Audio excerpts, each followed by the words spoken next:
الانتحار في الفترة الأخيرة كترت جدا الأسئلة سواء في الانبوكس بتاع الصفحة أو على الواتساب عندي عن موضوع الانتحار. كتير من الشباب بيسأل عن حكمه وبيوضح إنه بيتمنى لو ينتحر، وعشان كده كان مهم جدا ان احنا نتكلم عن الموضوع ده النهارده. وسواء كان عندك الميل ده او ما عندكش، فاكيد انت اب او ام او اخ او صديق لحد بيتمنى الانتحار، وعشان كده لازم تكمل الفيديو معايا لغايه الاخر. السلام عليكم ورحمه الله وبركاته، حبايب قلبي، اهلا بكم. وخلونا قبل ما نبدا الفيديو، اللي بالمناسبه ما هواش حل لموضوع الانتحار ولكنه مساعده من اخ او صديق او محب نفسه ياخد بايدك انك تبعد عن الموضوع ده. ولكن لو انت جه في بالك الموضوع ده ولو لمره واحده ولو للحظات، فخليني اقول لك انك محتاج مساعده محترفه، واللي لازم تطلبها حالا وما تتاخرش. هيظهر قدامكم دلوقتي حالا الرقم ده تقدر تتصل بيه، هيرد عليك حد هيوصلك بطبيب نفسي متخصص مساعد ياخد بايدك انك تعدي المرحله دي. ومش بس كده، ولكن نفس الرقم ده هيقدروا يساعدوك توصل لمجموعه من المستشفيات النفسيه اللي تقدر تستقبلك وتساعدك، والامر مجاني تماما ومتوفر 24 ساعة سواء من خلال الاتصال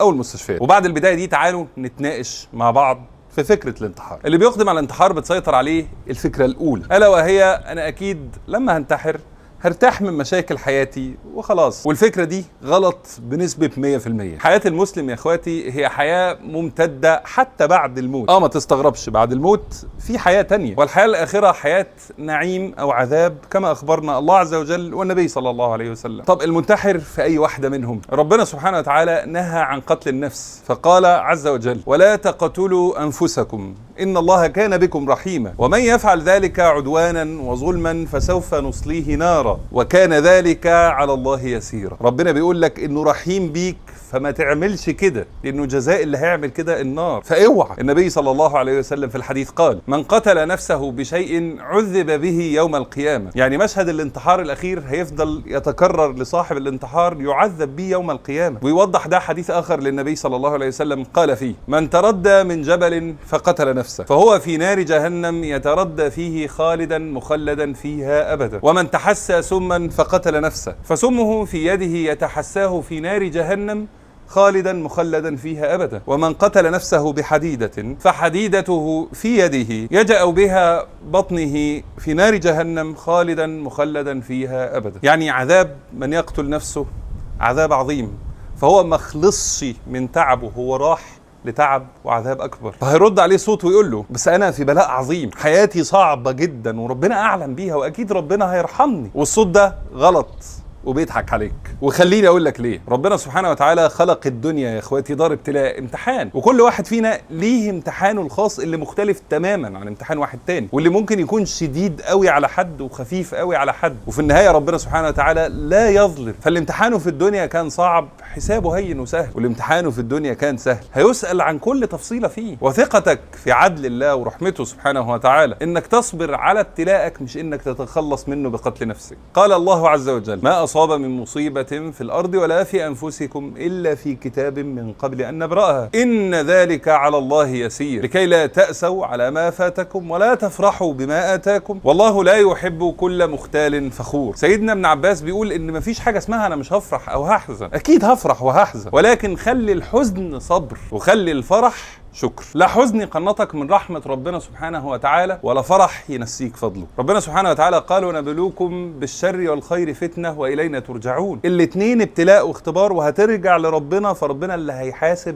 بعدله ورحمته. طب واللي هيصبر على البلاء يا أمير؟ ربنا سبحانه وتعالى قال: إنما يوفى الصابرون أجرهم بغير حساب. يعني هتصبر هتاخد الجنة بغير حساب. عايز ايه أحسن من كده؟ طب يعني بعد كلامك ده يا أمير، اللي مات منتحر ما نترحمش عليه، ما نصليش عليه، ما ندعيلوش؟ محدش قال الكلام ده. زي ما عرفنا من الآيات والأحاديث إنه عقاب من قتل نفسه عقاب عظيم، ولكنه في النهاية بين يدي الله عز وجل اللي أعلم بحاله، فإن شاء رحم وإن شاء عذب. وده لا دوري ولا قصتي ولا اللي في إيدي، ولكن اللي عليا إني أصلي عليه وأستغفر له وأترحم عليه وأدعي له إن ربنا سبحانه وتعالى يغفر له ذنبه العظيم. بس خلوني أقول لكم إن إحنا لازم ناخد بالنا من حاجات مهمة جدا خلت الانتحار موضة. موضة، لانه زي ما لازم نعترف انه كتير قد يلجأ لحاجة زي كده بسبب مرض نفسي وتعب حقيقي، ولكن في كتير جدا وقول دول اضعاف اللي عندهم سبب بقوا واخدين الموضوع من باب الموضة، واللي قد يؤدي الى انه ينتحر فعلا. وده لا اكتر من سبب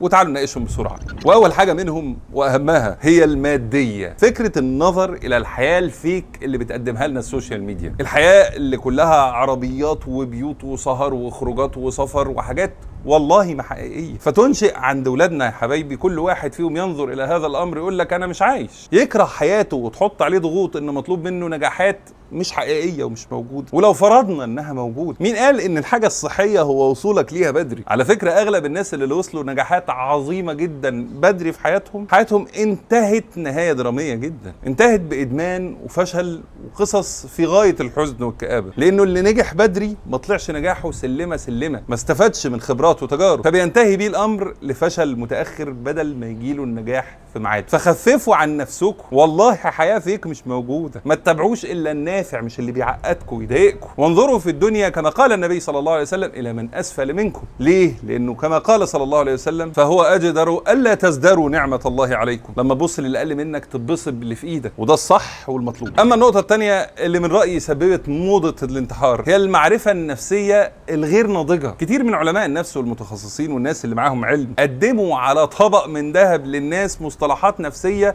المفروض ما يعرفهاش غير المتخصصين. بقيت تشوف ناس عاديه غير متخصصين بيتكلموا على الشخصيه، الباي بولر والبوردر لاين والديبريشن ومش عارف نارسيسست، ولو شاف له فيديو ولا قرا له مقالتين بقى يسحب ده على نفسه وعلى الناس، يقول لك انا والله بوردر لاين وفلان نارسيسست وبنت اختي بوردر لاين ولا مش عارف باي بولر. والكلام ده لا يحدده ولا يقرره الا طبيب نفسي متخصص بعد جلسه واثنين وثلاثه وعشرة. فالمعرفه الغير ناضجه دي ودتنا في داهيه. بقى في ناس ادعوا لنفسهم المرض النفسي بجهل مش تمثيل، الى ان لبسوه فعلا وبقت مشكلتهم فعلا، في حين لو احنا من الاول نحينا ده جانبا، احنا ملناش دعوه، عشنا حياتنا بشكل طبيعي خالص، استشعرنا مشكله سالنا طبيب نفسي متخصص يشخصنا فعلا ويساعدنا في العلاج، هنعدي المرحله دي. انما ما تشخصليش نفسك بمقاله وفيديو. اما الحاجه الثالثه اللي من وجهه نظري ادت لموضه الانتحار هي كثره اخبار المنتحرين والكلام عنهم، كثره تداول اي كلمه بيخففها على الاذن وعلى النفس وبيزود ترددها جوه تفكير الناس اللي بتسمعها. فلو فرضنا ان احنا بنتداول اخبار المنتحرين عشان نعرف المشاكل اللي وراهم فنحلها، ده مش المفروض يطلع للعامه ولكنه يكون في دوائر متخصصين. ولو هنصح هقول يا ريت فعلا الدوله تمنع تداول اخبار الجرائم والمنتحرين والحاجات